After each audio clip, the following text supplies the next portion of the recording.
Bonsoir à tous, ravi de vous retrouver pour ce nouveau numéro des Incorrectibles. Merci à nos abonnés, toujours plus nombreux sur YouTube et surtout à nos contributeurs sur Player. C'est grâce à vous, nos contributeurs, à votre soutien qu'on peut vous proposer chaque semaine de nouveaux entretiens. Et cette semaine, j'ai choisi de vous faire découvrir une personnalité différente, un invité que je suis particulièrement heureux de recevoir, dont la popularité explose depuis quelques mois sur les réseaux sociaux. C'est d'ailleurs grâce à ces mêmes réseaux que j'ai fait sa connaissance et je me suis dit qu'il fallait que je le reçoive ici, dans cette émission, lors d'un de ses passages à Paris, lui qui parcourt le monde. Il est en effet franco-israélien. Alors je ne vais pas non plus vous mentir, je suis quelqu'un de cartésien, de rationnel, loin a priori d'être sensible à tout ce qui touche à ce qu'on appelle le développement personnel. Mais là, je me suis surpris à me dire que ce qui pouvait paraître à première vue des évidences était peut-être plus profond qu'on l'imaginait. Vous l'avez compris, cette émission, elle va être différente. Il a accepté pour changer les rôles de venir sur ma banquette à moi, répondre à mes questions, mais peut-être s'agit-il aussi des vôtres. Et puis on parlera bien sûr de l'actualité, de la guerre en Ukraine, sans doute d'Emmanuel Macron, de la réforme des retraites, mais aussi du contexte international. Je suis ravi de le recevoir. C'est un coach, peut-être de vie. En tout cas, je pense qu'il ne va pas vous laisser indifférent. David Lefrançois, bonsoir. Bonsoir et bonsoir à tous. Ouais. Merci beaucoup d'avoir accepté de venir à ma rencontre, surtout que votre emploi du temps est vraiment très très serré. Donc vous aviez juste 2 jours, il était possible de vous avoir 2 heures seulement à Paris. Donc vraiment, merci encore d'avoir accepté cette invitation. C'est quoi ? Quand c'est juste, c'est simple. Quand c'est juste, c'est simple. Je suis très heureux d'être là. Voilà. Bah moi aussi, vraiment ravi. En tout cas, je m'attendais pas forcément, quand j'ai commencé à regarder un peu ce que vous faisiez sur le net, à ce que quelques semaines plus tard, eh bien, vous soyez là, puisque vous vivez entre les États-Unis, enfin l'Amérique du Nord, Israël et un petit peu la France. Donc j'ai sauté sur l'occasion lorsque vous m'avez dit que vous passiez juste quelques jours cette semaine en France. Alors, cher David, je vous propose pour commencer cette émission, c'est la tradition, on va parler un petit peu de vous. Pour changer. Donc, on va essayer de comprendre un peu ce que vous faites, qui vous êtes. Alors, je pense que de nouveau, d'ailleurs, spectateurs sont curieux parce que, évidemment, j'ai plutôt l'habitude de recevoir des personnalités au profil différent du vôtre. Alors, tout d'abord, vous êtes, je le disais, ce qu'on appelle un coach. Est-ce que, tout d'abord, tout simplement, est-ce que vous pouvez nous dire ce qu'on entend par coach et nous en dire un peu plus sur votre métier ? Ok. En fait, moi d'abord, j'ai connu l'univers du coaching dans l'univers sportif. J'étais moi-même sportif de haut niveau, à une époque où... Dans quel domaine ? Dans le domaine du karaté. D'accord. Voilà. Et un jour, ils ont fait intervenir au sein de l'équipe de France une personne qui était belge. Et c'était une période où je faisais psycho et une école de commerce. Et j'ai été passionné, j'ai vu quelqu'un qui est venu, alors il est venu... Il avait absolument pas l'archétype du sportif de haut niveau. Il est arrivé avec un costume en chaussettes sur le tatami, avec une petite bedaine. Et avec son accent belge, il a dit, vous allez voir, je vais améliorer les performances sportives de cette semaine. Et moi, j'étais très sceptique parce que naturellement, j'avais commencé une école de psychologie et je trouvais ça bizarre. Et dès que j'ai appliqué ce qu'il nous a enseigné, d'ailleurs j'ai trouvé ça très pertinent, j'ai adoré, j'ai amélioré mes résultats sportifs. Et j'ai surtout vu que finalement, ce que j'avais appris dans le cadre de cet univers sportif, il était transposable dans ma vie de tous les jours en fait. Et que ça répondait à pas mal de mes questions, alors je l'ai appelé. Et puis je lui ai dit voilà, je veux faire ce que tu fais. Il m'a ouvert beaucoup de portes sur des universités étrangères. Et c'est comme ça que j'ai mis un pied dans cet univers. Alors pour répondre à ta question, ce que fait un coach, un coach c'est quelqu'un qui aide à faire. Alors si on y va du côté de l'accompagnement du sport de haut niveau, on va donner aucun conseil technique. C'est d'ailleurs la question qu'on m'a toutes les fédérations ou les sportifs de haut niveau avec lesquels j'ai bossé, ils m'ont tous posé la même question, c'est « Qu'est-ce que tu connais de mon sport ?» Bah rien. En fait, je connais rien. Une fois, il y a un cueilleur qui m'a dit « Qu'est-ce que tu connais mon sport, mon gars, là ?» J'ai dit « Écoute, si tu vas faire du hockey ou patiner, tu vas vomir. » Ok. Mais c'est pas mon cœur de métier. Mon cœur de métier, c'est d'être un expert en motivation. Déjà, premièrement. Un expert des stratégies qui ont des stratégies de réussite et surtout, je vais faire ce qu'il faut pour que tu poses des actions nécessaires pour que tu puisses atteindre ton objectif. Si je te résumais le coaching il y a de ça 20 ans, je te dirais, c'est quelqu'un qui aide à faire. Il fait pas à la place, mais je vais te donner des stratégies pour te permettre de poser des actions parce que finalement, ce qui te permet de réussir et de te réaliser dans la vie, c'est la somme des actions que tu poses concrètement dans le réel. On peut être dans ce canapé et puis rêver notre vie en disant, tiens, l'année prochaine, j'aurai créé une start-up, ça va être une licorne, ça va être exceptionnel. Mais si tu poses pas une action, Si tu n'as pas un projet, si tu ne poses pas des actions concrètes, tu ne le feras jamais. Et toute cette force d'action, elle n'est pas facile à faire. Ça s'appelle la motivation, il faut la maintenir sur la durée. Et aujourd'hui, avec toutes ces spécialités en neurosciences que j'ai développées au fil du temps, je te dirais qu'un coach, c'est un expert en tout ce qui va être neuroplasticité autodirigée. C'est-à-dire, on va augmenter les potentiels le potentiel et les capacités de ta dimension psychologique et neurologique pour que tu atteignes des résultats. Et aujourd'hui, les neurosciences nous ont apporté des sciences, des renforcements, des techniques spécifiques pour améliorer nos résultats et obtenir plus de performance sur la durée. Et puis on vit aussi dans une génération, toi, moi, on fait partie de cette génération, je veux tout. Je veux un équilibre dans tous mes domaines de vie. Quand on parle coach de vie, c'est équilibrer tous tes domaines de vie. Je veux être bon au travail, je veux avoir un couple qui tient la route, je veux pas rater l'éducation de mes enfants, puis je veux être en forme physiquement, je veux bien me gérer émotionnellement, et puis je veux avoir une bonne gestion tribale, c'est-à-dire que je veux m'inscrire dans cette société-là. C'est là-dessus qu'on va travailler pour que la personne puisse trouver son équilibre dans tous ces domaines de vie. Et ça demande des stratégies, ça demande des connaissances, ça demande de développer une expertise qu'on n'a pas toujours, parce qu'on ne nous apprend pas à gérer nos émotions ou à poser un plan, tout simplement. Alors, c'est intéressant, justement, cette introduction. D'ailleurs, si tu m'autorises, donc on va se tutoyer. Hein, s'il te plaît, est-ce que c'est très dur pour moi comme ça, peut-être je ne sais pas vous voyez. D'aller plus loin, justement. Non, mais au contraire, d'aller plus loin dans la discussion. Tout d'abord, on est dans une émission qui s'appelle Les Incorrectibles. Donc, ça doit en effet surprendre quelques personnes qui nous regardent, parce que, je le disais, j'ai pas l'habitude de recevoir des gens qui exercent ta profession, mais justement, je crois que tu es plus que légitime pour justement être invité dans cette émission, parce que tu dis des vérités qui sont pas forcément des vérités qu'on a l'habitude d'entendre, à savoir qu'on peut justement influer sur le psy, sur notre psy, et éventuellement sur le psy des autres. Donc on va justement essayer de voir tout ça dans le détail. Mais la première question que j'aimerais te poser, avant qu'on rentre plus dans le détail justement de ta science, c'est, il y a beaucoup, on le sait, de charlatans, de gens qui s'improvisent justement comme des gens qui ont un pouvoir sur d'autres personnes. Comment tu fais pour justement te faire comprendre aux gens justement qu'il y a des gens sérieux et puis il y en a d'autres qui ne le sont pas? Tu sais, c'est une question finalement qui remonte depuis la nuit des temps.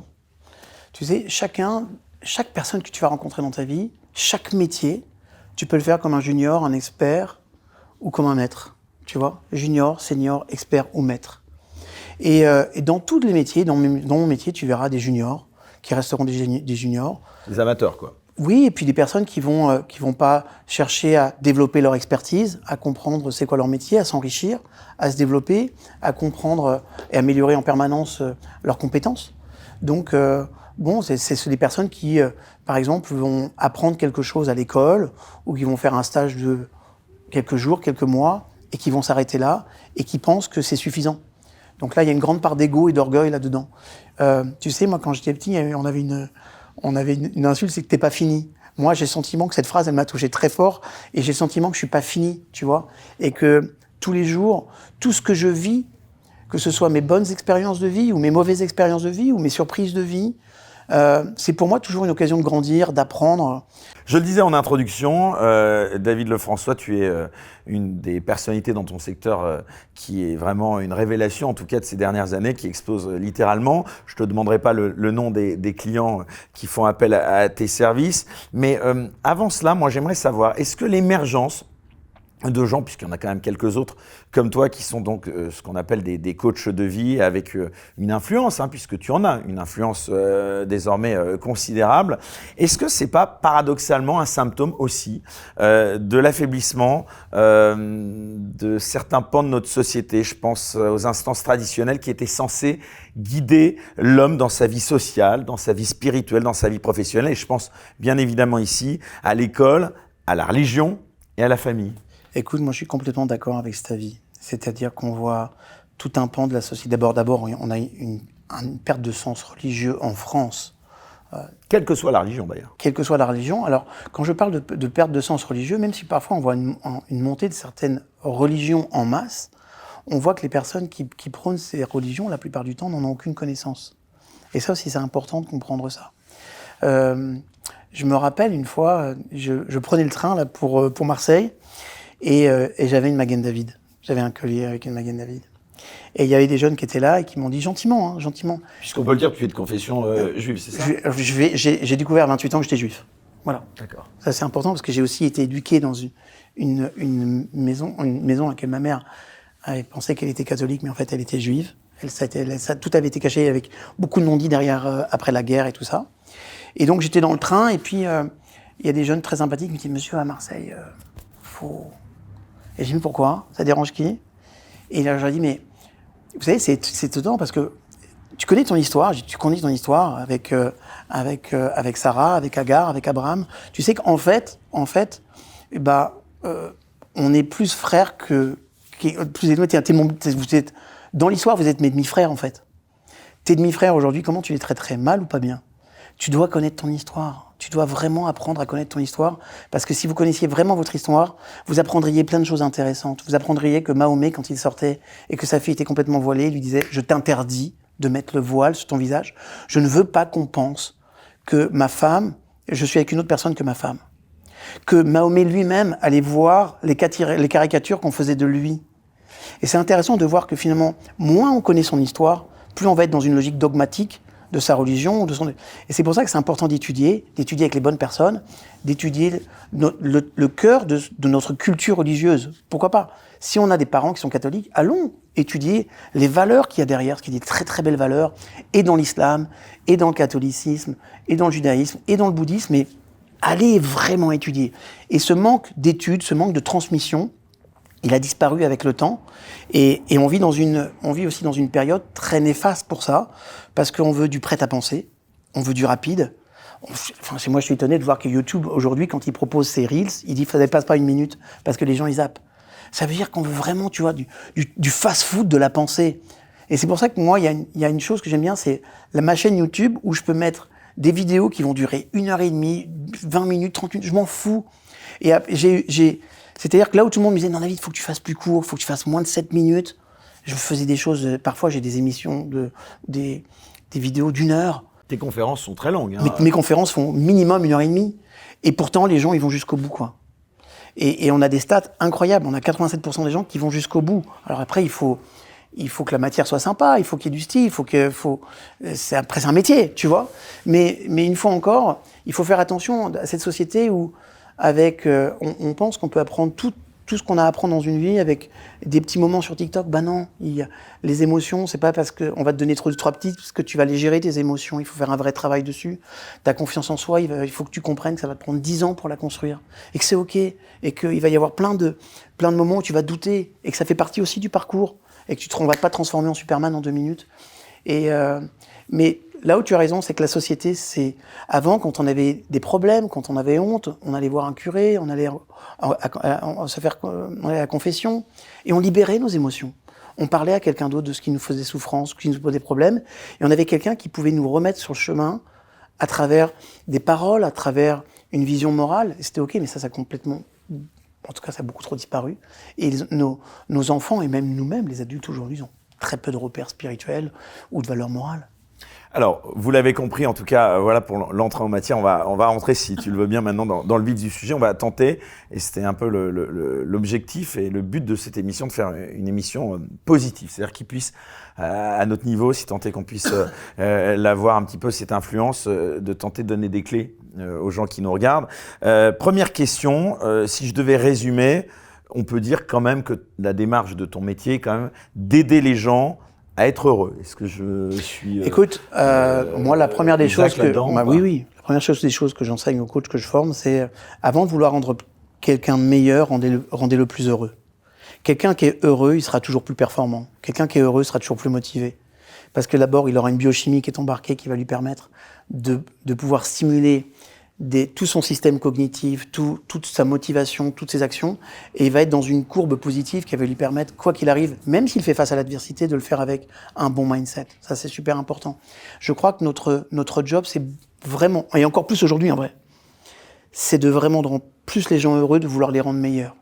Parce que il y a, tu sais, le coaching des années 90, on était dans le self-made man. Et d'ailleurs, les commandes qu'on avait à l'époque, c'était pour rendre les gens plus performants, on voulait du résultat.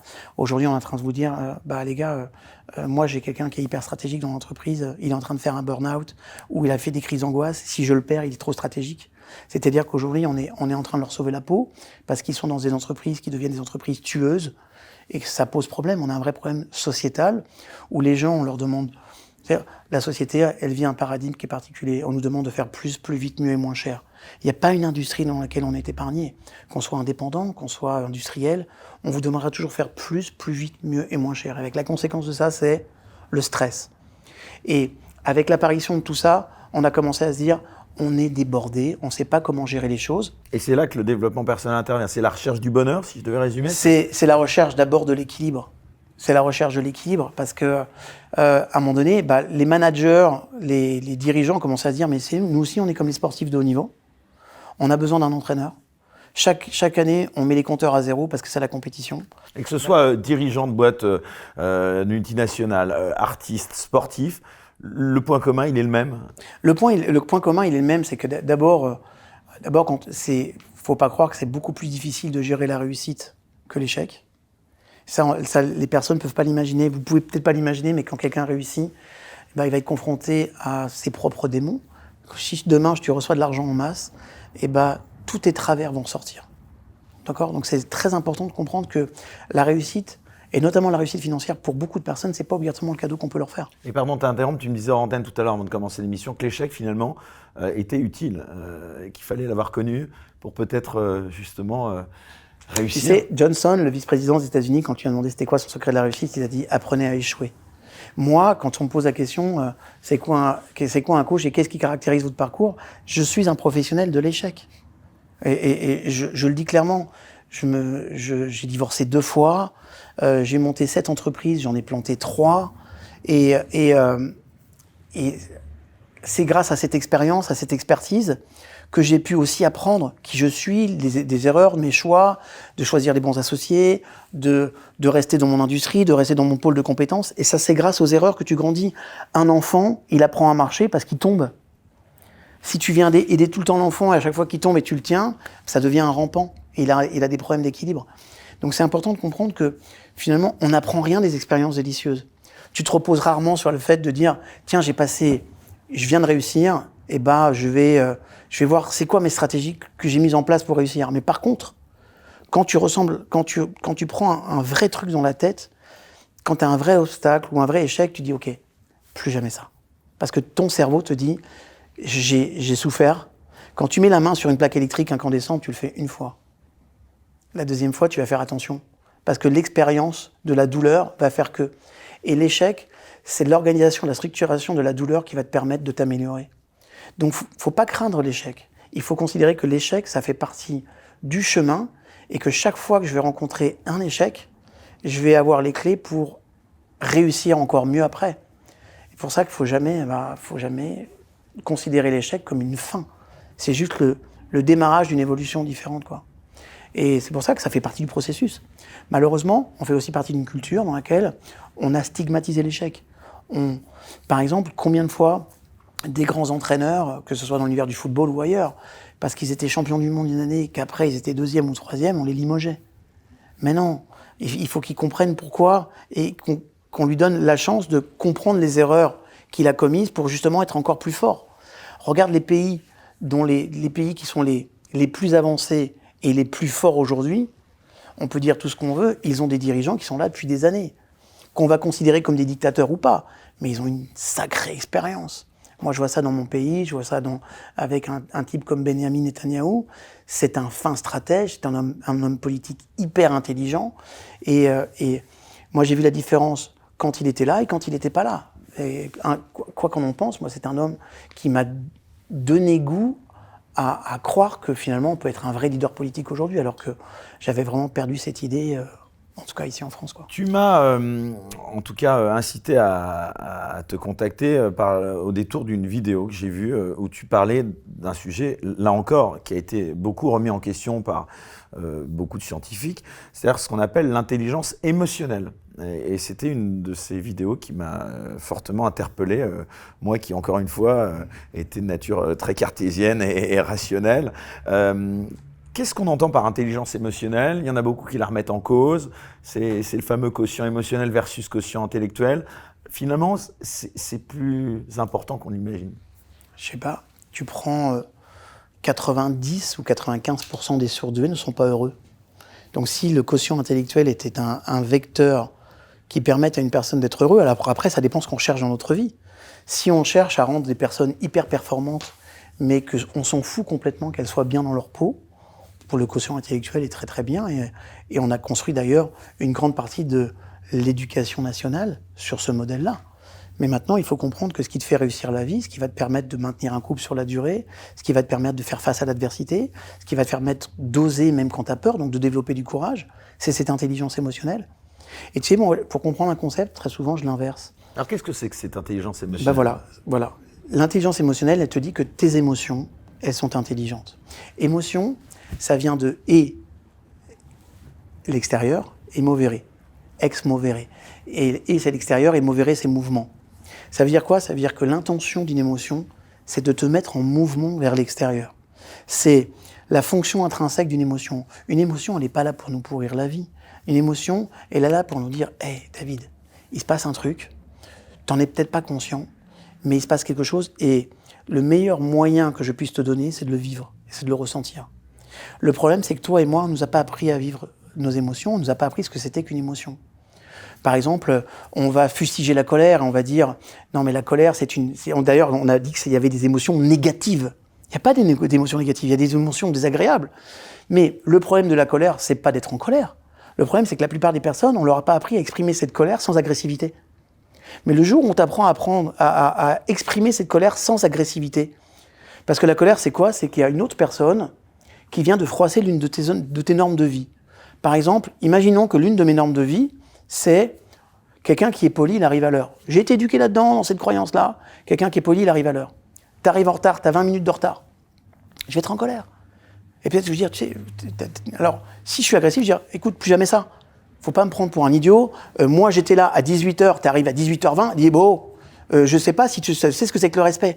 Si je t'agresse, j'exprime ma colère d'une mauvaise façon. Par contre, si je te dis, voilà, je t'explique. Moi, j'ai besoin qu'on soit tous les deux là à 18h parce que j'ai beaucoup de choses à enchaîner derrière. Et si je veux respecter tous mes engagements, il faut que tu puisses respecter les tiens. Ce que je te demande, vraiment, la prochaine fois, c'est d'arriver à 18h parce que pour moi, c'est une grande marque de respect. Peut-être que pour toi, t'as pas été éduqué là-dedans, mais pour moi, c'est important. Donc, je te demande, s'il te plaît, d'arriver à l'heure parce que ça me permet, moi, de pouvoir assurer tous mes engagements sans terminer à point d'heure. Ça va donner du sens. Je vais t'exprimer ce qui ne me va pas bien, mais je l'aurai fait sans agressivité. Et c'est ça l'intelligence émotionnelle, c'est de comprendre que chacune de nos émotions, elle est là pour nous faire passer à un niveau supérieur et pour nous mettre en mouvement. Et je trouve ça juste génial. Parce que quand on apprend on a tous des émotions à travailler. Parfois, il y a des personnes qui vont avoir à travailler aussi leur fainéantise.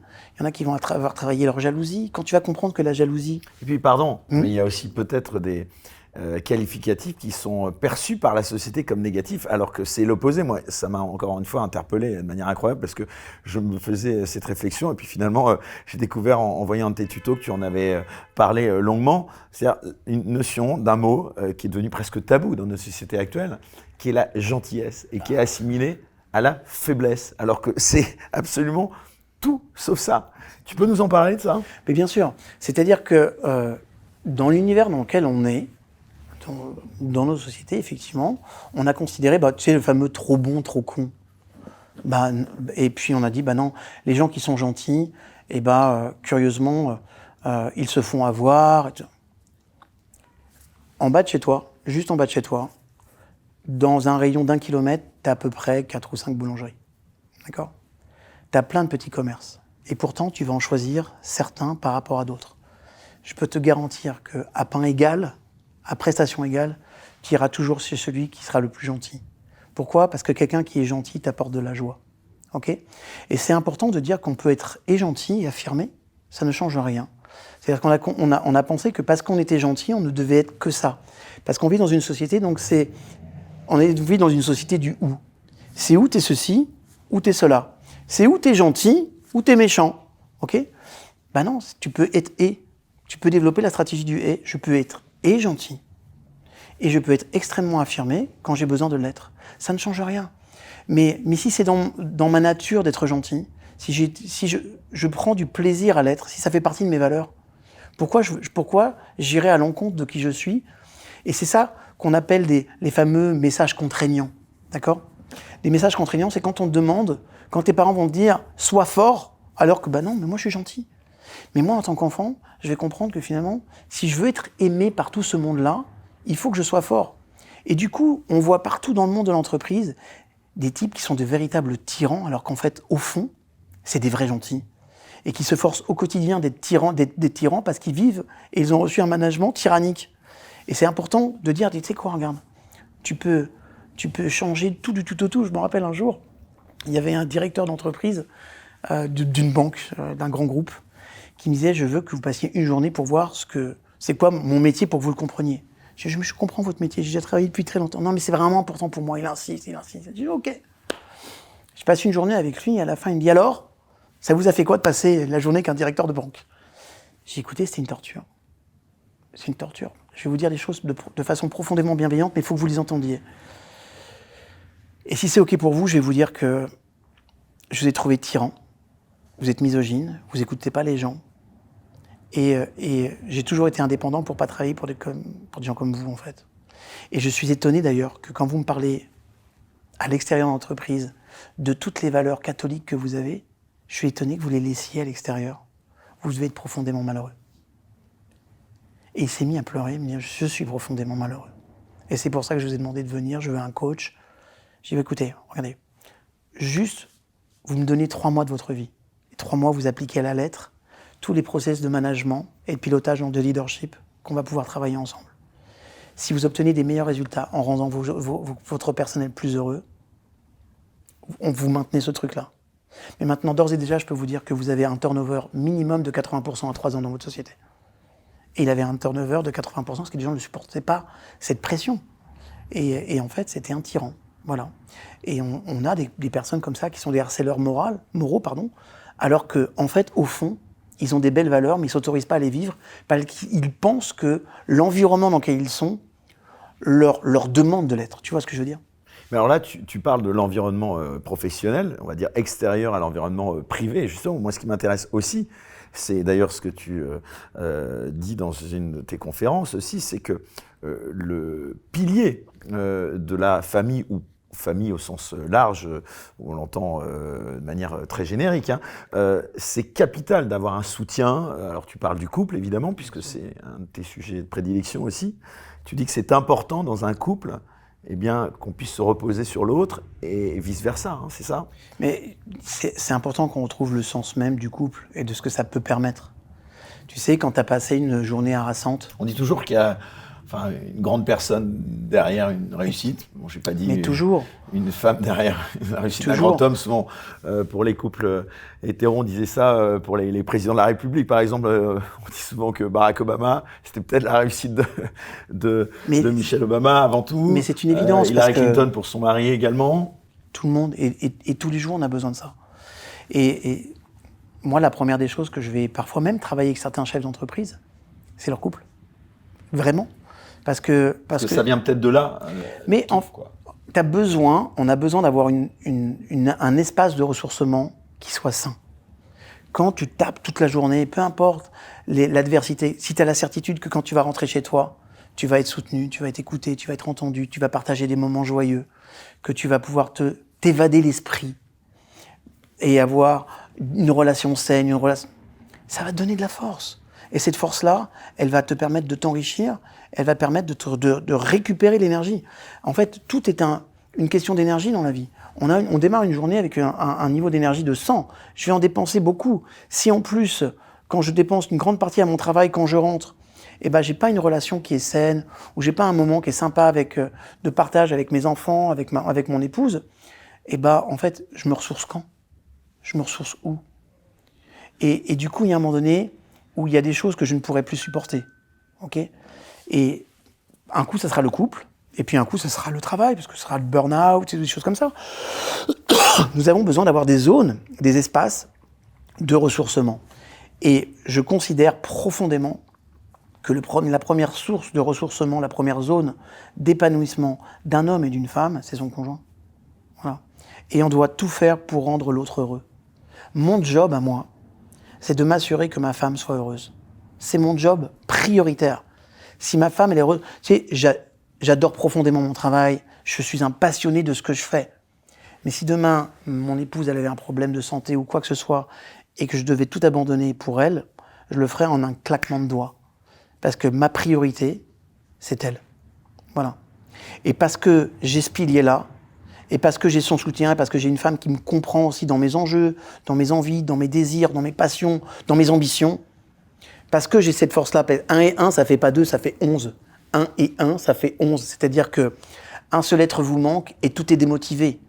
Mais quand vous avez une personne qui croit en soi, il y avait dans l'album de Jean-Jacques Goldman avec Carl Frédéric, il disait « Un peu de confiance vaut bien un ecstasy ».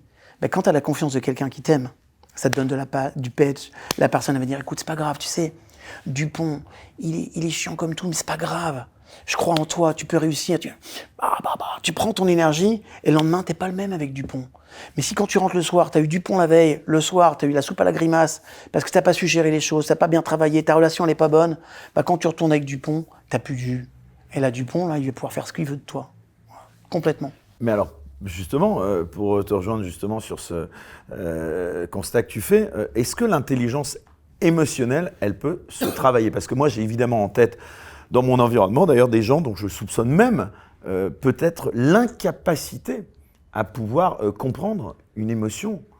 Est-ce qu'il y a des gens, est-ce que tout le monde peut travailler cette partie émotionnelle qui, en plus, comme tu le dis, peut avoir des vertus colossales, que ce soit dans la vie privée, mais aussi dans la vie... Dans l'absolu, tout le monde pourrait le faire. La question, c'est en ont-ils la volonté ? C'est ça. Parce que c'est une fois encore, il y a quelque chose qui nous empêchera toujours d'évoluer, c'est l'orgueil, c'est l'ego. Et à partir du moment où tu penses que finalement, tu n'as rien à apprendre, que c'est toi qui as raison, que c'est comme ça, et que les autres, ils ont qu'à se conformer, quoi qu'il arrive, tu peux leur dire n'importe quoi, ces gens-là, ils sont pas coachables. Donc moi, je perds pas mon temps avec ces gens-là. Tu vois, par rapport à nos élites, je parle des élites en France, justement, est-ce que quand on voit, encore une fois, là, on ne parle pas du politique, je parle de psychologie. Quand tu vois Emmanuel Macron, par exemple, qu'est-ce qu'il t'inspire sur un plan psychologique ? Quelqu'un qui est je le trouve intelligent, il est brillant. On n'arrive pas à ces sphères de réussite-là, à ce qu'il a fait sans avoir un cerveau avec certaines aptitudes. Tu veux dire devenir président de la République ? Oui, notamment. Et puis même ce qu'il avait fait au sein de Rothschild, c'était quand même quelqu'un, dans les montages financiers, qui était quelqu'un de brillant, financièrement brillant. Je trouve que c'est quelqu'un qui est profondément méprisant. Et c'est pas une personne qui est à l'écoute du tout. C'est une personne qui est plus centrée sur son image. Et j'ai du mal à comprendre la motivation de cet homme.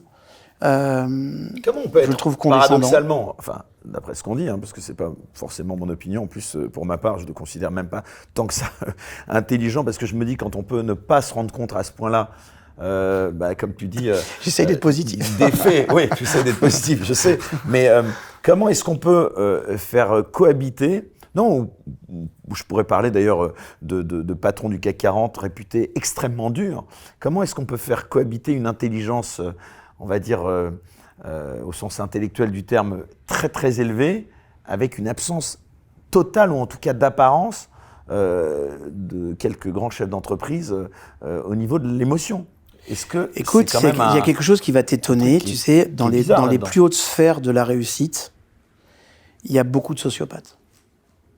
Il faut aussi être clair avec ça. Ce sont des personnes qui ne sont pas du tout empathiques, quoi. Et alors, c'est parce qu'ils ne sont pas empathiques que de toute façon, parfois on leur confie les rênes, les actionnaires leur confient les rênes, parce qu'ils savent que quoi qu'il arrive, le mec il ira jusqu'au bout de ce qu'il veut, de ce qu'il a envie de faire. Et à l'inverse, une intelligence émotionnelle très développée pourrait presque compenser un déficit d'intelligence pure. Moi, je n'avais pas non plus la plus haute estime intellectuelle pour Jacques Chirac, mais je pense que c'était un type éminemment sympathique. Et qu'à partir de là, c'était quelqu'un de sympathique, c'était quelqu'un qui avait à ses plus hautes fonctions aussi en partie parce qu'il avait ce contact. Bien sûr, et puis c'est aussi quelqu'un qui était beaucoup plus proche du peuple. Je pense que nos anciens élites étaient beaucoup plus respectueux du peuple au sens politique. Aujourd'hui, j'ai le sentiment que les personnes qui rentrent en politique ne sont là que pour servir des intérêts personnels. Vraiment, des ambitions personnelles. Et les hommes politiques sont le reflet aussi du développement personnel en ce moment. Par exemple, moi, le monde du développement personnel, en règle générale, je ne l'aime pas. Pourquoi ? Parce que j'ai remarqué que cette nouvelle vague de développement personnel a poussé les gens à être hyper égocentrés sur eux, n'intégrant jamais l'autre. On va te dire, non, il faut que tu te respectes, il faut que tu respectes tes valeurs. L'autre, s'il ne te comprend pas, tu n'as qu'à le quitter. C'est important que tu écoutes. Et il faut savoir que ces élites-là sont accompagnées par des personnes qui vont avoir exactement le même type de conseils. Et c'est dommageable. Alors que pour moi, le vrai développement personnel, il doit inclure l'autre. Tu sais, quand j'étais à l'école, au bac, j'ai eu un sujet qui c'était la liberté de chacun s'arrête où commence celle des autres. Cette petite phrase philosophique, je pense que ça serait bien qu'on commence à l'écouter. Et que, parce que justement, on est président, parce qu'on est des leaders et des élites, on doit être les porteurs de valeurs exceptionnelles. C'est ce que je crois profondément. Mais franchement, dans l'univers politique, et je vais te dire, en 2003, on avait une société avec des potes, on avait une société de marketing politique, on faisait de la préparation aux médias politiques. On a accompagné 17 personnalités politiques, 16 ont été élus. Ça m'a dégoûté à vie de la politique. Bah oui, parce que finalement, ton métier, et c'est là où je vais poser une question un peu provoque, mais il est à la frontière un petit peu aussi de ce qu'on appelle la manipulation, la manipulation mentale, la manipulation des foules. Et c'est ce qui fait aussi le poids commun de beaucoup de dictateurs, de tyrans. Il y a finalement, sur un plan neuroscientifique, il y a des façons de faire en sorte qu'on puisse capter l'attention d'une foule de manière... Non, mais évidemment. Voilà, ça s'apprend artificiel. Mais même plus loin. C'est-à-dire qu'à l'époque, on leur faisait travailler sur les débats qu'ils pouvaient avoir ou les discours qu'ils allaient avoir. Et on avait même quelque chose d'hypnotique à l'intérieur.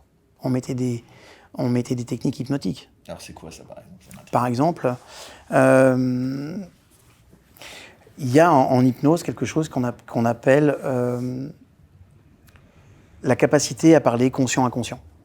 Par exemple, je vais m'assurer que dans une phrase, ton conscient chope une phrase, mais je veux le faire d'une certaine façon, avec je vais t'expliquer.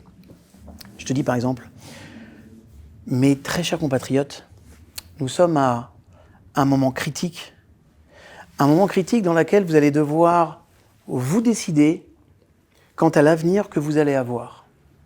Ce choix, c'est un choix entre une politique passée qui vous a montré que finalement l'endettement de la France a été plus que explosif, que les problèmes sociaux ou les problèmes sociétaux, les problèmes économiques et puis aussi les problèmes tout simplement de santé ont été complètement bafoués. Ou bien vous avez la possibilité de pouvoir avoir accès à une nouvelle politique. Et pour ça, il va falloir que vous votez. Voilà, il va falloir que vous votiez. Votez pour les candidats. Et moi, je propose que vous votez pour le candidat qui vous correspond. Ce candidat qui vous correspond, c'est celui qui va vous permettre de pouvoir vous donner une vie beaucoup plus importante, un espace de parole, et on va vous écouter, ce que les gouvernements précédents n'ont pas fait. Dans tout ce que je viens de faire là, j'ai fait des gestes, j'ai fait des pauses, et à chaque fois, j'ai mis de façon très subtile, vous votez, vous allez voter pour moi, vous votez. Voilà, je t'ai dit au moins 4-5 fois, vous votez, mais à chaque fois, je renvoyais le geste sur moi. Et ça, là, quand tu le fais, par exemple, quand on te dit « moi président », et à un moment donné, tu vois, je te dis une fois une chose, tu l'entends, ça peut même te surprendre. On se souvient, c'était François Hollande face à Nicolas Sarkozy qui avait fait ça. Exactement. Mais le problème, par exemple, je considère qu'à ce moment-là, Nicolas Sarkozy a péché par orgueil. Il pensait qu'il allait se le prendre gentiment, le petit François Hollande, mais il était surpréparé. Alors que lui, c'est François Hollande, il suffisait juste à l'époque de dire « Monsieur, vous avez d'abord, avant que vous dirigez la France, je voudrais juste qu'on s'occupe des résultats que vous avez faits dans votre région. Voilà, entre le moment où vous avez pris votre région et la fin, voilà ce que vous en avez fait. » Il suffisait juste de faire ça. Et les chiffres étaient effarants. Okay, mais pourtant, non, c'est passé. C'est passé. Pourquoi ? Parce qu'il était mieux préparé. Et donc, vous regardez n'importe quelle publicité du monde entier, le message, la plupart du temps, il est passé 3 fois. Okay, quelle que soit la publicité. Donc, on va apprendre des petits tips comme ça qui vont vous permettre de recevoir des informations. Et c'est subtil. Toi, tu penses que tu as une phrase qui est complète, mais il y a un moment donné, parce que tu vas faire un geste particulier ou une petite pause, tu entendras juste. Alors, je vais vous dire, vous avez le choix. Vous pouvez voter pour nous.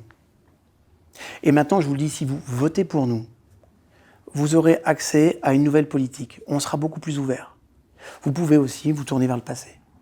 Okay ? La seule question que vous devez vous interroger, vous, est-ce que vous proposez le passé ou est-ce que vous votez pour nous ? Et voilà.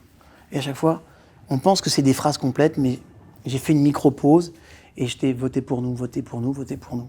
Ton inconscient, il a entendu que ça. Et à la fin, il me plaît bien. Voilà, il me plaît bien. Et puis après, il va y avoir tout un strat sur lesquels on va parler. Par exemple, il y a des choses qu'on appelle des niveaux logiques. On va travailler sur des niveaux spécifiques de communication. Par exemple, on va parler de l'environnement. Un problème dans ta vie, tu vas l'avoir au niveau de ton environnement, tes comportements, tes capacités, tes croyances, tes valeurs, ton identité, et puis toute ta sphère spirituelle. D'accord ? Si je fais mon discours et que je touche toutes ces sphères-là, tu vas me trouver super séduisant. Si je te dis, vous savez, il n'est pas normal que dans une société, vous sortiez le soir pour aller faire vos courses, pour aller chercher le pain, et qu'on vous agresse de façon... Si ton truc à toi, c'est l'insécurité, je vais prendre tous ces niveaux-là, et vous avez vu combien, aujourd'hui, le monde est agressif. Combien vous sortez et vous n'êtes plus en sécurité parce que les personnes vous investiguent. C'est-à-dire qu'on n'a plus la capacité de se défendre. Et le gouvernement, avec ses réductions de budget au niveau de la police, ne nous a plus donné la capacité à nous défendre. Voilà. Et c'est ça que nous voulons défendre, c'est une valeur de sécurité. Nous ne sommes plus en sécurité en France. On va respecter des strates qui correspondent à la façon dont tu organises tes pensées. Alors c'est intéressant que tu parles là encore de ça, puisque c'est une transition toute faite avec la question suivante que je voulais te poser. C'est que plus largement, aujourd'hui, on a en tout cas l'impression que nos sociétés sont caractérisées par une anxiété croissante. Comment tu l'expliques ? Je te l'explique parce qu'en fait, si j'arrive à stimuler ton système amygdalien dans ton cerveau, je vais te stimuler le danger. Quand le thalamus de ton cerveau reçoit une information, il l'envoie directement et au cortex préfrontal, qui est la raison, la raison, la logique émotionnelle, et l'envoie à ton système amygdalien intérieur. Amygdalien, parce qu'amygdale, ça ressemble à une amande. D'accord ? Ton système amygdalien, il reçoit l'information avant le cortex. Et ton système amygdalien, il est centré, et sa fonction première, c'est de te protéger. C'est d'assurer ta survie.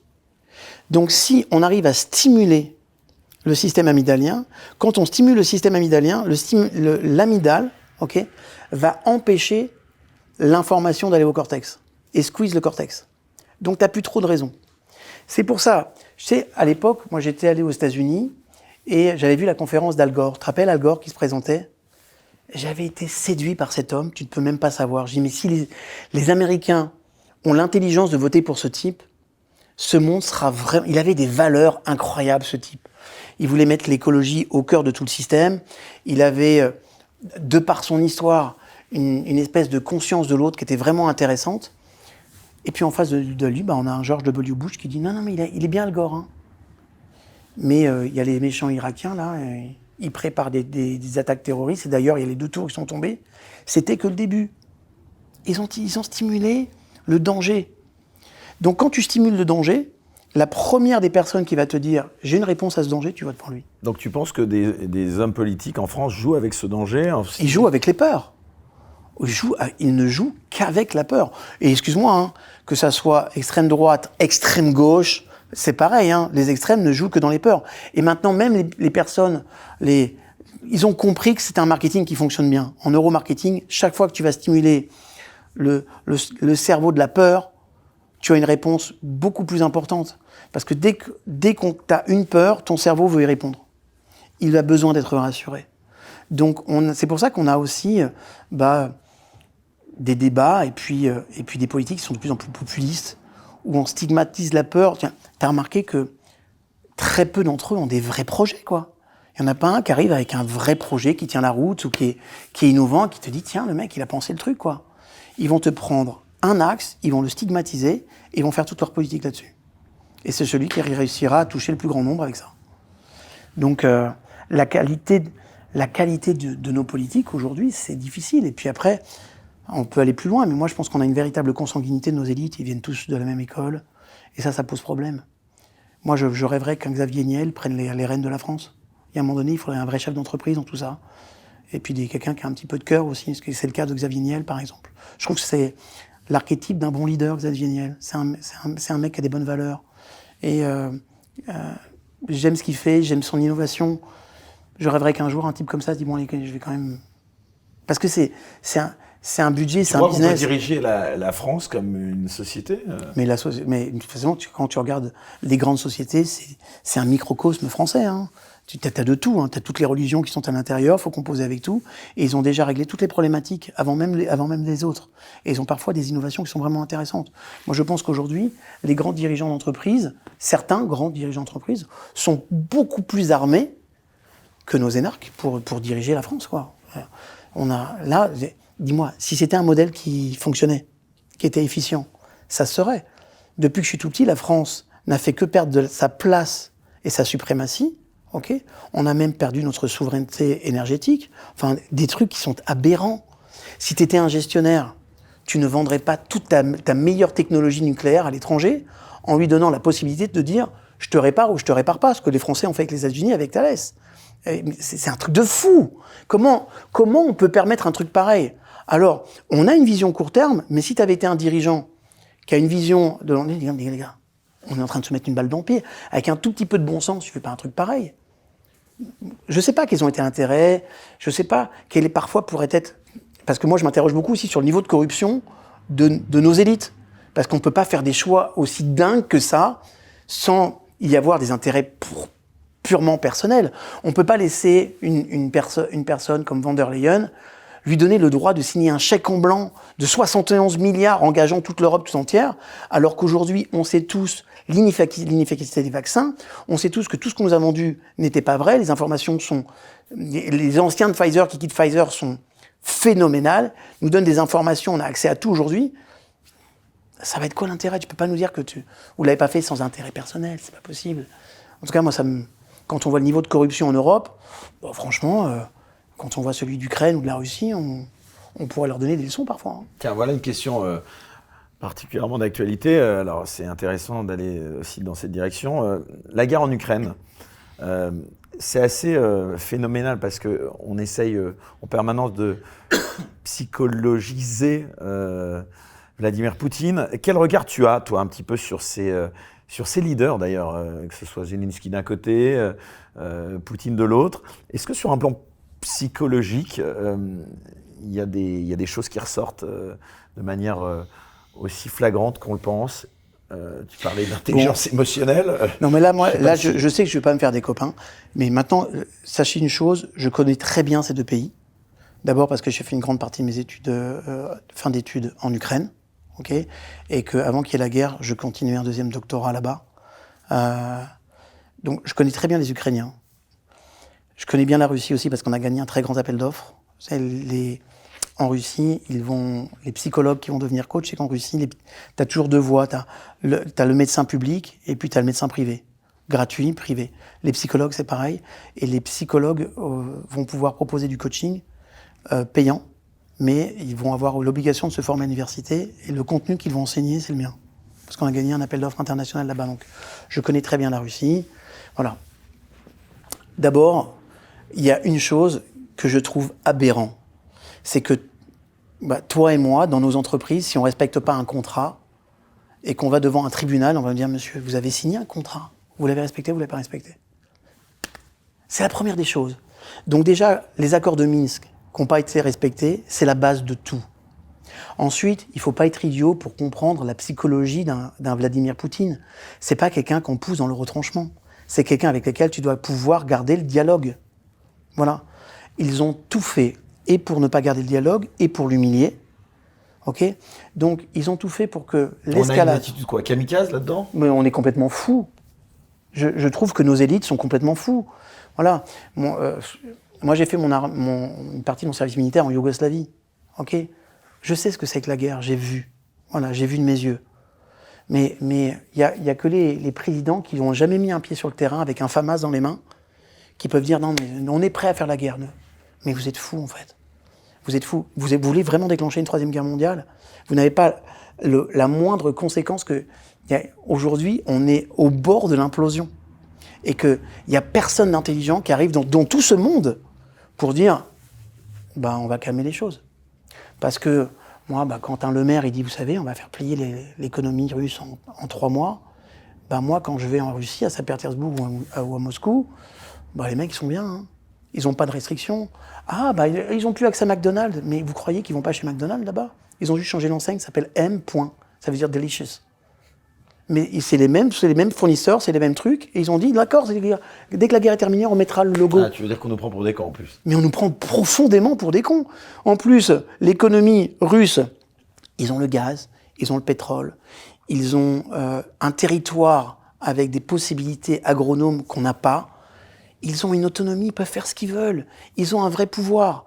Ensuite, on a le risque qu'ils s'associent avec des grandes puissances comme la Chine et l'Inde, ce qu'ils sont en train de faire. Les gars, on ne pourra jamais faire face à une telle puissance. Économiquement de surcroît, parce que la guerre, elle est essentiellement économique, et encore plus s'il devait y avoir une guerre. Mais est-ce que vous vous rendez compte de ce que vous êtes en train de faire ? Et ce que je trouve dommageable, c'est qu'on engage des pays entiers sans me demander... je suis contre ce qui se passe en Ukraine, comprenons bien. Mais moi, j'étais en Ukraine, j'ai vu les gardes Azov autour de Zelensky, il y a de ça 4 ans, faire l'insigne nazi. Je l'ai vu de mes yeux. Donc ne croyez pas que les Ukrainiens, c'est les gentils. On les a rendus comme des gentils qui se font attaquer par le grand méchant. Ok, il y a des choses très graves qui se sont passées effectivement en Ukraine contre la Russie, mais vous connaissez, pour la plupart d'entre vous, vous connaissez pas l'histoire de ces 2 peuples, de leur scission et de la raison pour laquelle ils le font. Donc c'est important de comprendre, une fois encore, c'est qu'on nous a embarqués dans une guerre dans laquelle on n'a aucune conscience de ce qui se passe en arrière-plan. On n'a aucune conscience que, tu vois, par exemple, moi en 93, quand j'ai voté pour l'Europe, l'idée qu'on m'en a vendue était géniale, de créer une puissance permettant de rivaliser économiquement, socialement, avec les États-Unis, avec les grandes puissances du monde. Mais aujourd'hui, l'Europe, c'est quoi ? Soyons clairs, c'est la petite marionnette des États-Unis. On est devenu un espèce de département, les Américains font ce qu'ils veulent. Et en plus, ils nous instrumentalisent. Je trouve ça honteux. Et moi, la vision que j'ai de l'Europe, c'est quelque chose qui me dégoûte, vraiment.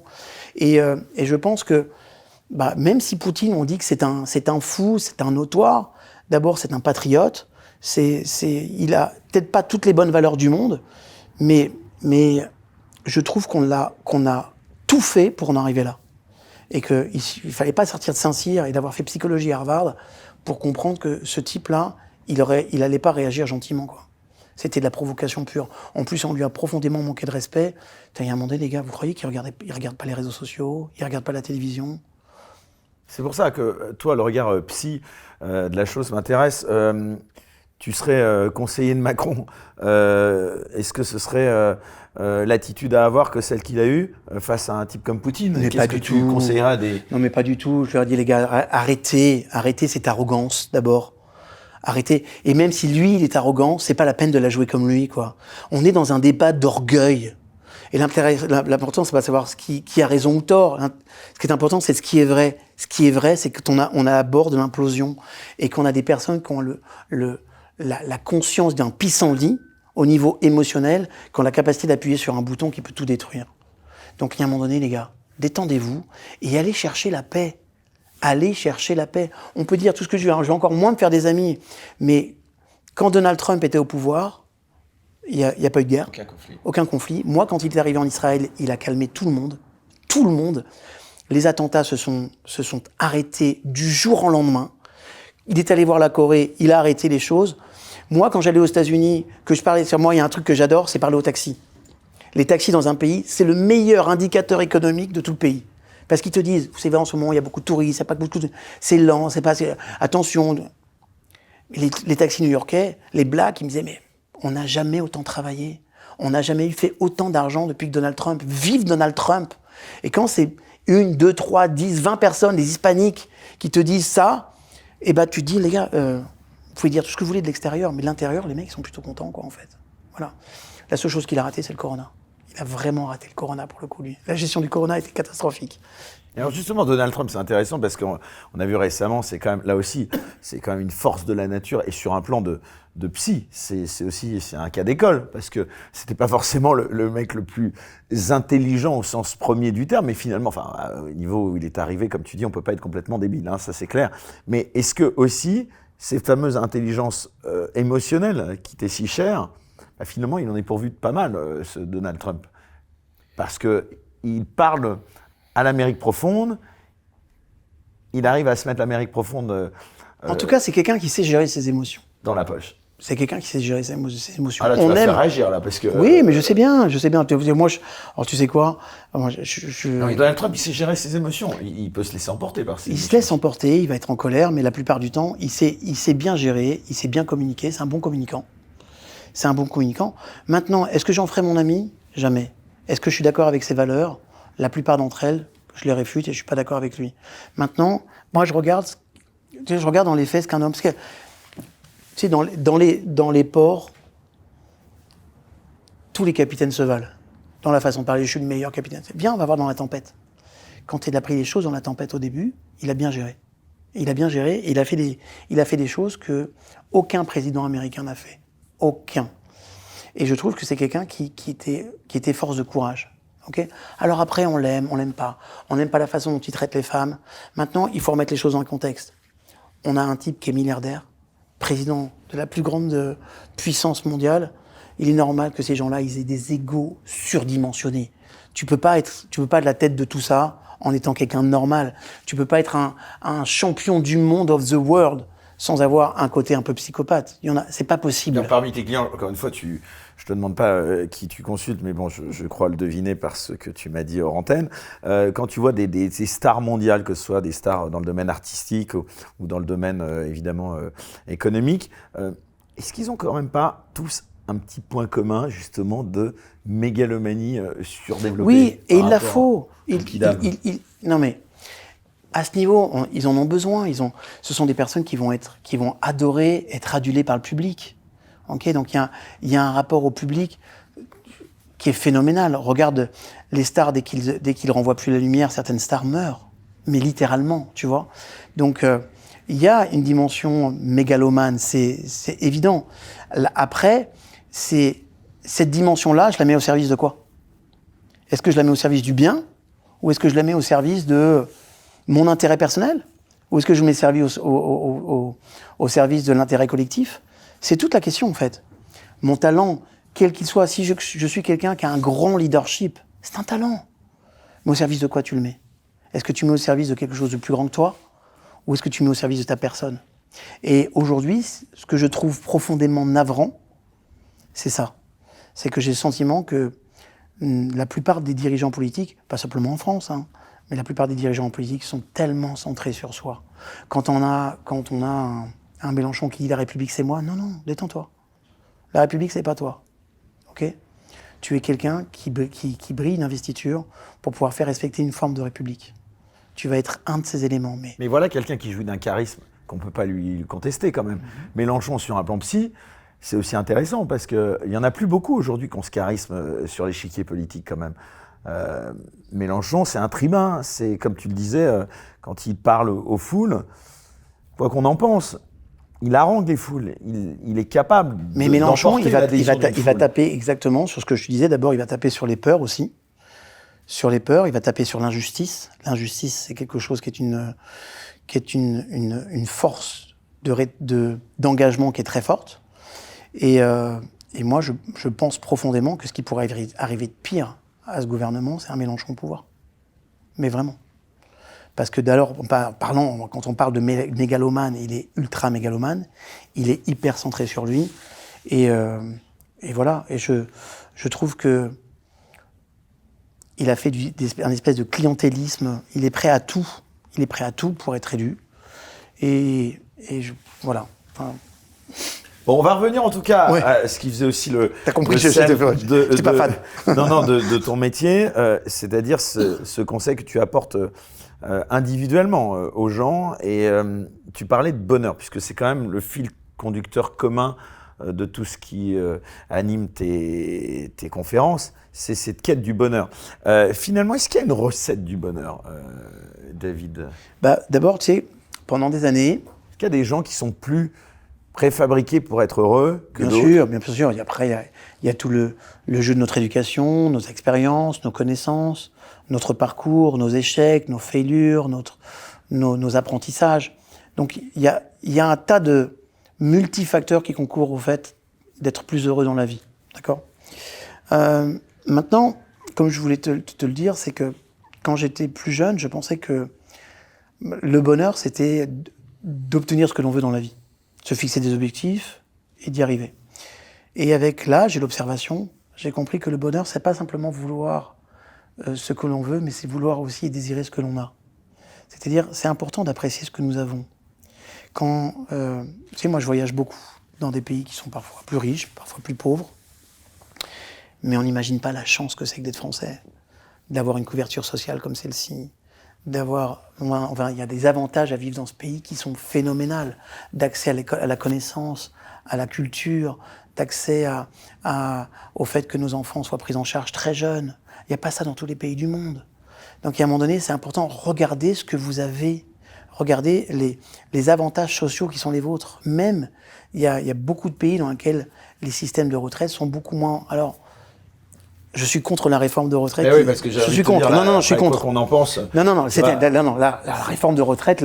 La méthode, justement. La méthode, elle est honteuse. C'est-à-dire que, justement, quand je parle que le gouvernement, il est méprisant, si à un moment donné, tu veux pas écouter. Je te donne un exemple. Il y a dernièrement Benjamin Netanyahu qui a voulu mettre en place une réforme dans notre pays. Les gens sont descendus dans la rue. Ça a duré un certain temps. Il a essayé de faire passer sa réforme, mais à un moment donné, il a dit « Ok, stop, on arrête. D'abord, vous êtes en train de fragiliser le pays auprès des personnes qui sont tous autour. C'est pas le moment. Okay, parce que notre priorité, c'est la sécurité. Venez, on reporte ça. Je vais prendre vos informations et on va retravailler la réforme. On vous proposera autre chose cet été. » Mais ça veut dire que on n'était pas de quelqu'un, je passe en force et je vais prendre une loi et vous la fermez tous.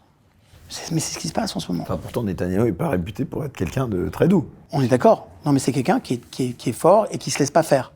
Mais là, il y a eu un rapport de force et quand même, à la fin, il dit bon, ok, stop.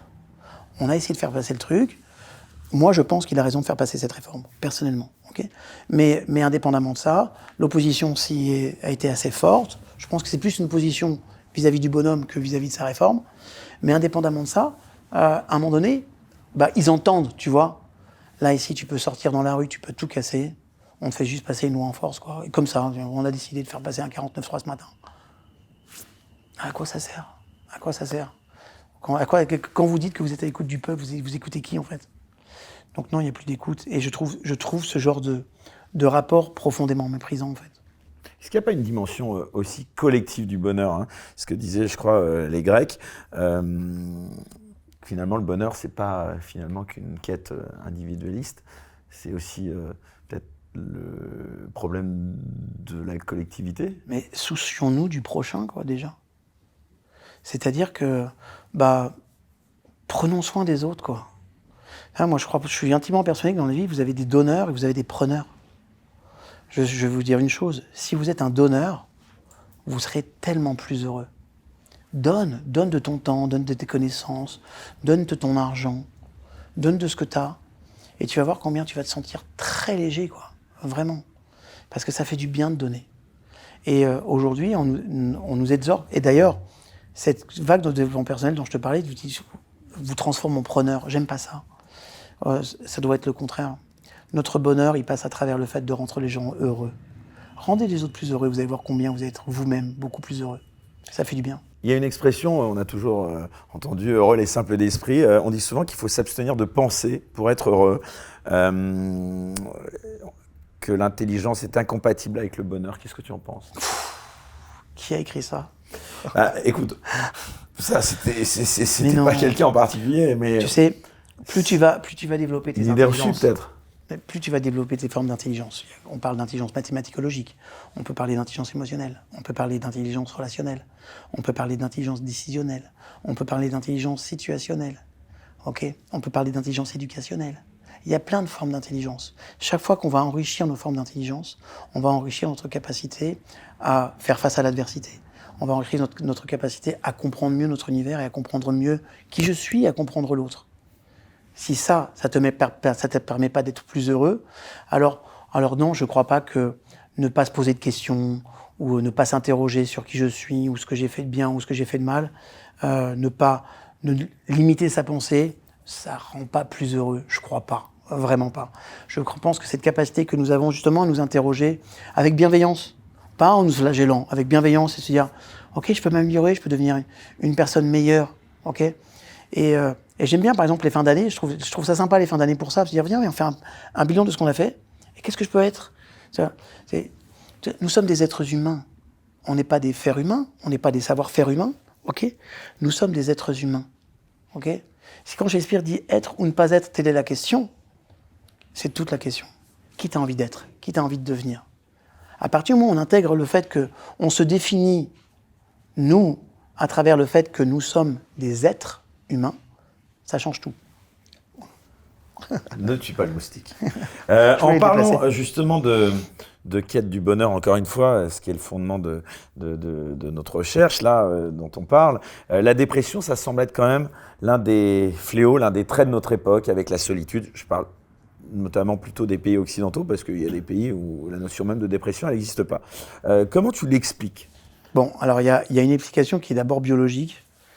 On est prédisposé plus peut-être à la dépression? Non, je pense pas que c'est une prédisposition. Je pense qu'on vit dans un environnement aujourd'hui. Les Français sont, et je crois que c'est la population qui consomme le plus d'antidépresseurs. C'est normal.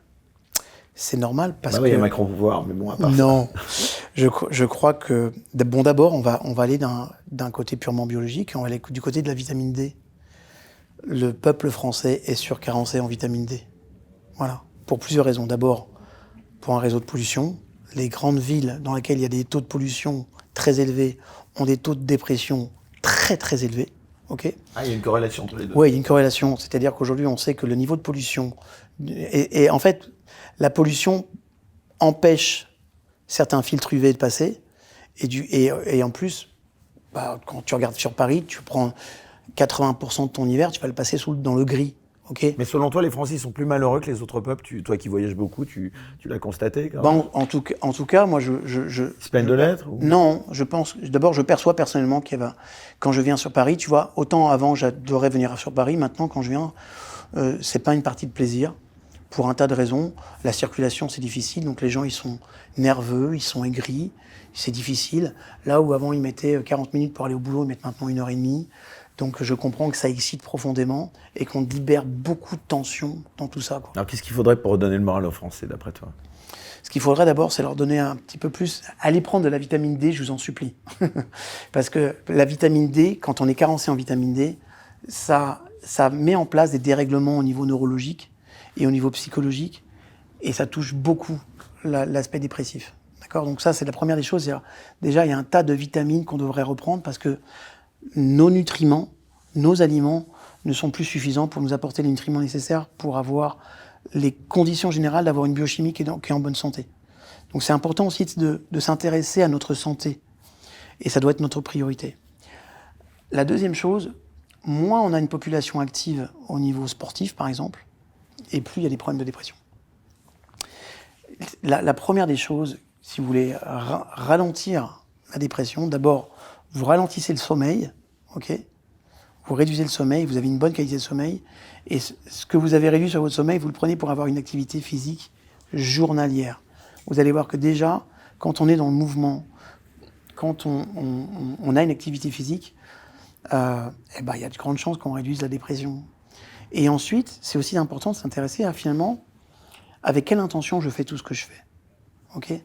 C'est-à-dire que, alors, moi, je considère que je suis un privilégié de faire le métier qui me passionne. Tu vois ce que je veux dire ? Ce qui n'est pas le cas de tout le monde. Mais par contre, si tu as l'intention de faire ton métier avec passion et te dire, quel que soit mon métier, quel qu'il soit, je vais le faire en apportant du bien aux autres. Excuse-moi, quand tu apportes du bonheur aux autres, parce que tu vas cirer leurs chaussures, parce que tu vas leur servir un repas et que tu vas avoir une petite intention positive, tu peux pas être dépressif, c'est pas possible. Donc, arrêtez d'être centré sur vous, soyez centré sur les autres. Et puis aussi, osez parler, allez voir un psychologue, un coach. Pour moi, je crois que le contraire de la dépression, c'est l'expression. Il faut parler, il faut échanger, il faut participer, il faut libérer tout ça. Tout ce qui ne s'exprime pas s'imprime.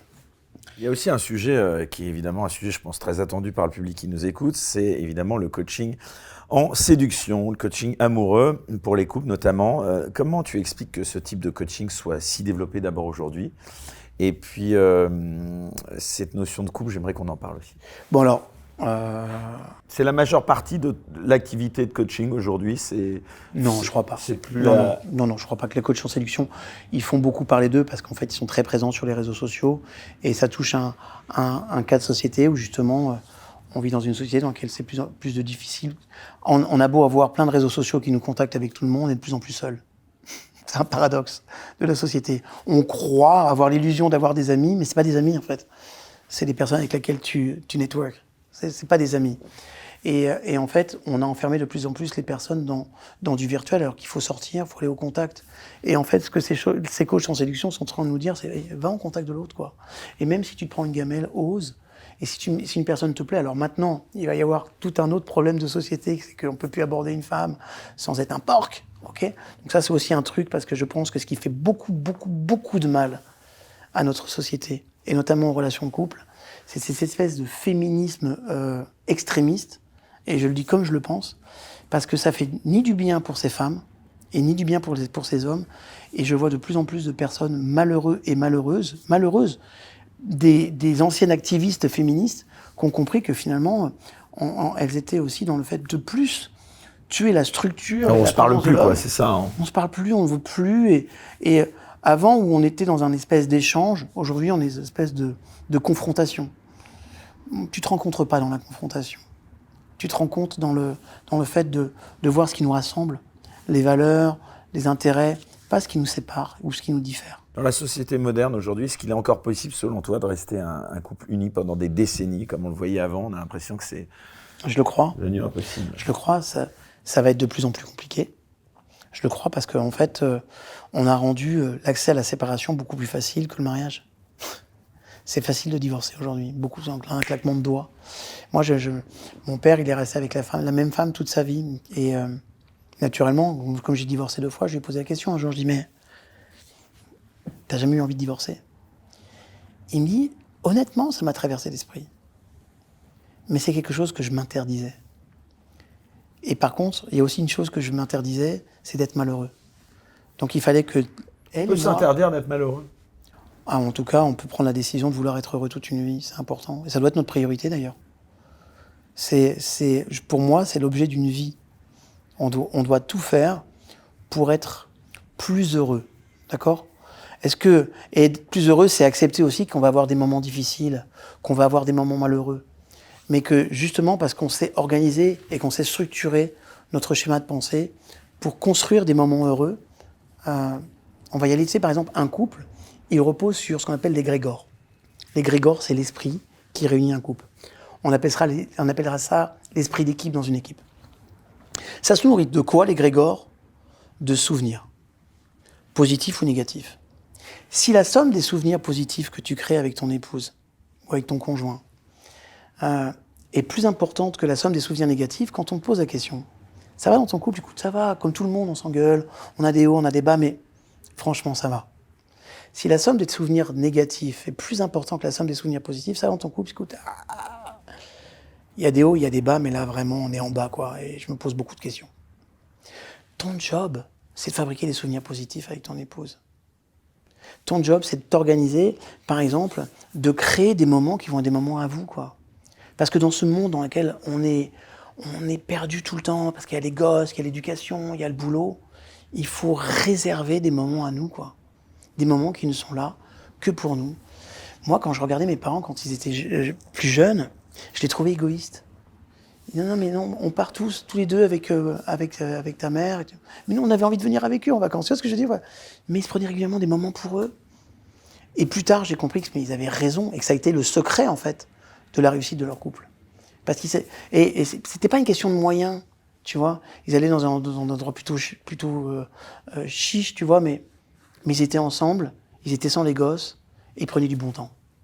Et ça m'a marqué, et c'est quelque chose que je sais faire aujourd'hui. Et quel regard tu portes sur les nouvelles formes de couple, sur ce qu'on appelle les trouples ou sur le polyamour?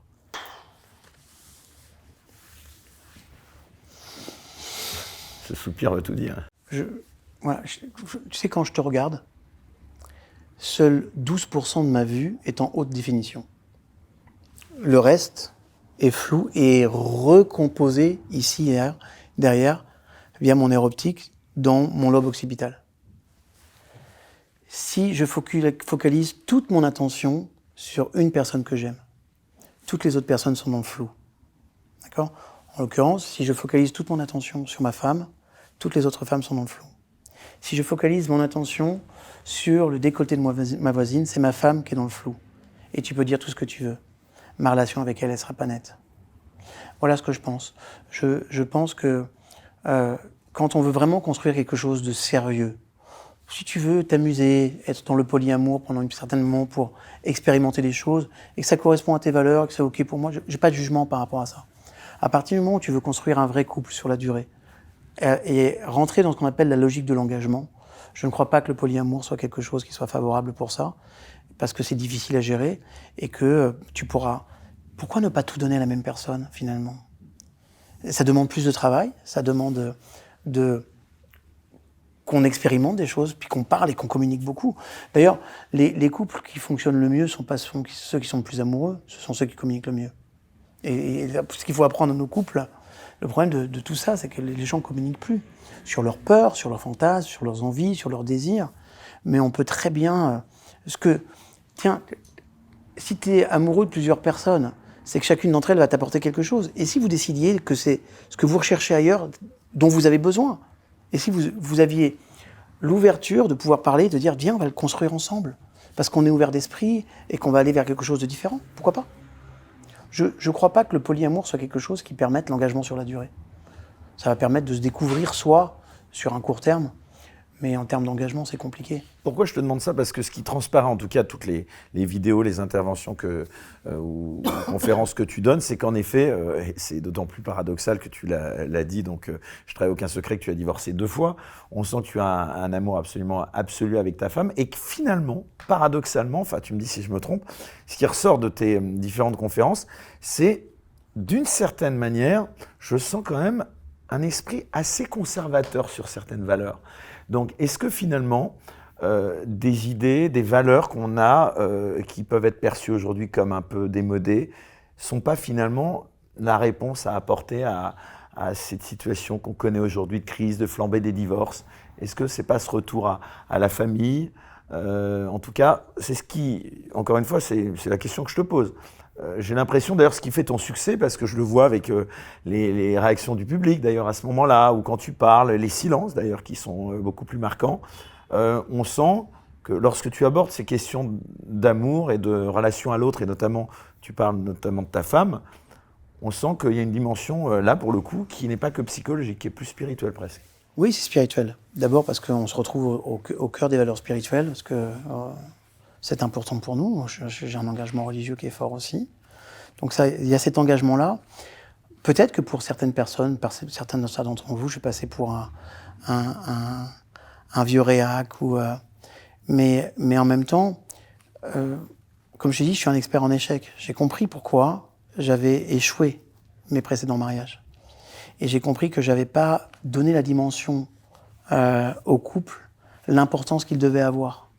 J'étais plus centré sur mon développement, sur ma réussite, sur mes ambitions, croyant que ça allait servir le couple, mais ça ne servait pas le couple. Quand je termine mon boulot, j'ai un deuxième boulot qui travaille, qui s'appelle le couple. Il faut le travailler, le couple. Parce que sinon, ça ne tiendra pas sur la durée. Parce que surtout que la vie, aujourd'hui, elle nous sert de l'adversité, elle nous sert des difficultés dans notre travail. Donc, on a envie... Ça doit être un refuge, quoi. Soit un refuge, mais par contre, Il faut le bosser.